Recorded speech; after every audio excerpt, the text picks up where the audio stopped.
ముఖ్యమంత్రిగా నేను వచ్చి ఆ జరిగే పనిని చెడగొట్టి అధికారులందరూ నా చుట్టూ తిప్పుకొని ఫోటోలకు మాత్రం పోజులిచ్చి టీవీలోను పేపర్లోను నేను రావాలి అని చెప్పి తాపత్రయపడే ముఖ్యమంత్రి ఈ రోజు లేడు. ఇంతకు ముందుటికి ఈ రోజుకి తేడా అది. ఈ రోజు మీ ముఖ్యమంత్రి ఎలా ఉన్నాడు అని అంటే, మీ బిడ్డ ఎలా ఉన్నాడు అని అంటే, మీ బిడ్డ ఇన్సిడెంట్ జరిగిన వెంటనే కలెక్టర్లకు ఆదేశాలు ఒకటే ఇస్తాడు, మీకు వారం రోజులు టైం ఇస్తా ఉన్నాను, వారం రోజుల తర్వాత నేనే మళ్ళీ వచ్చి కలెక్టర్ల చేతుల్లో జరిగిన వెంటనే డబ్బులు పెట్టి మా గురించి ఏ ప్రజలు కూడా నెగిటివ్ గా చెప్పకూడదు అని చెప్పి కలెక్టర్ల దగ్గర నుంచి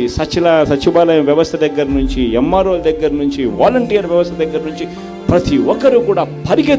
పరిగెత్తు ప్రజలకు మంచి చేస్తా ఉన్న కార్యక్రమం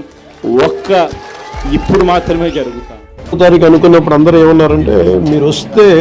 రిలీఫ్ ఆపరేషన్స్ కి ఇబ్బంది అయిపోద్ది, మాకు దయచేసి మీరు ఈ రిలీఫ్ ఆపరేషన్ మీరు అడ్డం అయిపోతారని చెప్పేసి వారి సూచన మేరకు నేను ఆగిపోవాల్సి వచ్చింది.